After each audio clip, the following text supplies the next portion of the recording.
Good morning, everyone. I hope you are all well. Lovely to see you on this bright and beautiful autumnal Monday morning. Today's learning is dedicated in memory of all of those in our community that have Yortzeit for today, and also those that we are saying Kaddish for during the year. Good morning to David, Clarice, Mervyn, and Rachel, and all those that are still joining us.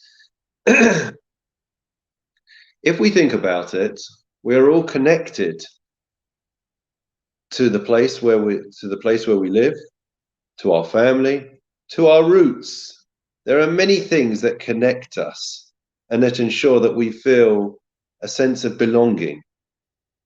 In this week's Torah portion, we learn about Abraham, the first Jew, and we note that he faces the most challenging of ordeals and tests. God tells him, Lech lecha me'artecha me'molazcha u'mebeis avicha el ha'aretz asher arecha. Leave your land, your birthplace, your family, and go to a place which I will show you.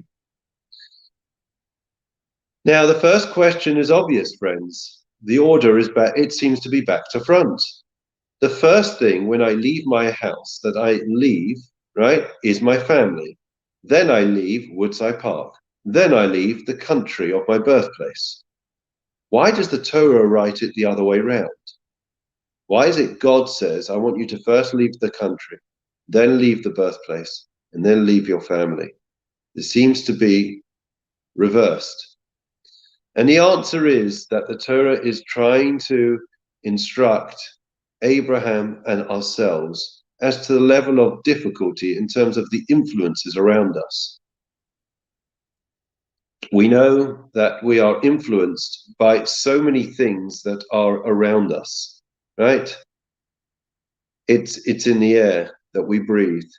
It's in the environment. You know, the socioeconomic, the social constructivist environment that we live, they influence us in a profound way. You know, the social media, the news, what people speak about, the billboards, everything is an influence over us.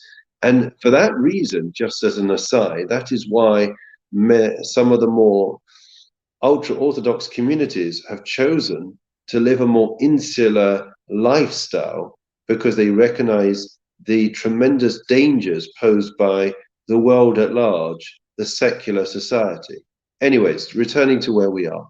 So therefore, there are influences over us. What are the greatest influences? Well, the greatest influences, it is hoped, would be our family, our parents, our loved ones.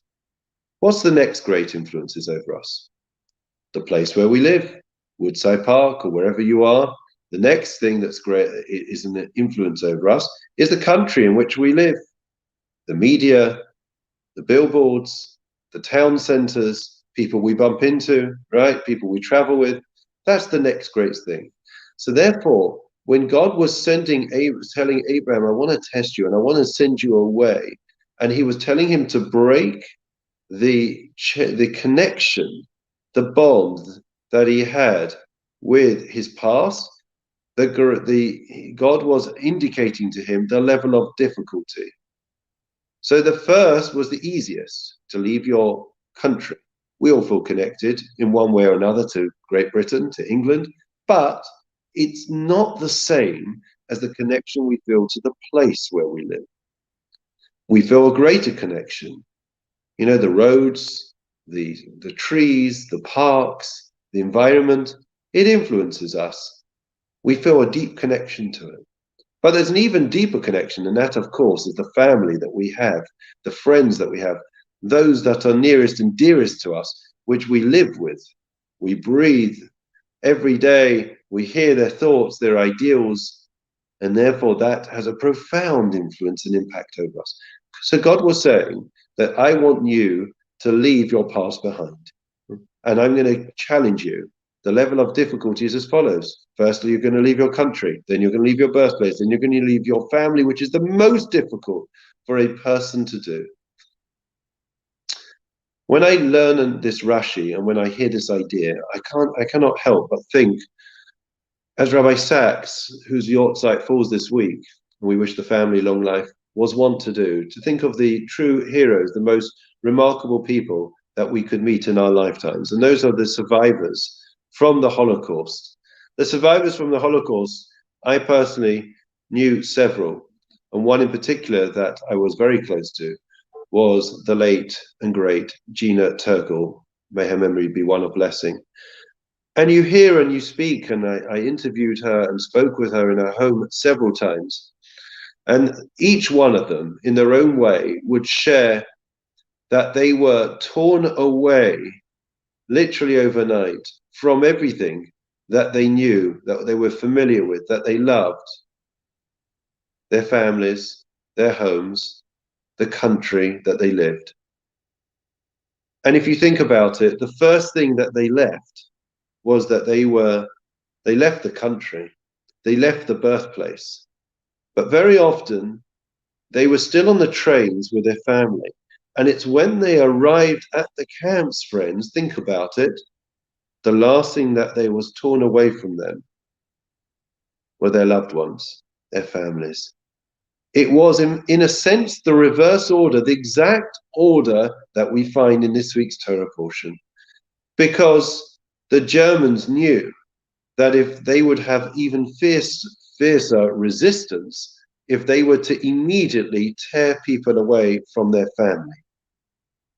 So in a very succinct, in a very devious way, in fact, cunning way, they decided to keep the families together so that no one would be suspicious and people wouldn't put up such a fight. And therefore, the last thing that they did was to divide and to separate families and loved ones. That is the greatest test for an Abraham, and therefore it's something that we should treasure deeply and have an appreciation of what we have, our families, our friends, those that are nearest to us and dearest to us. So often we take it for granted. We don't spend enough quality time with those that we should, the relationships that we cherish. And perhaps one of the lessons of Abraham is to recognize the profound influence and the wonderful beauty that we have in the Jewish family, to cherish it, to make the most of those opportunities, to share and care for those that we love. Please God, we'll be able to learn this lesson. We should never be put to that ultimate test of Abraham or those remarkable, extraordinary individuals, the survivors of the Holocaust. May their memory be one of blessing. Wishing you all well. Keep safe, keep well. Look forward to seeing you tomorrow. All the very best.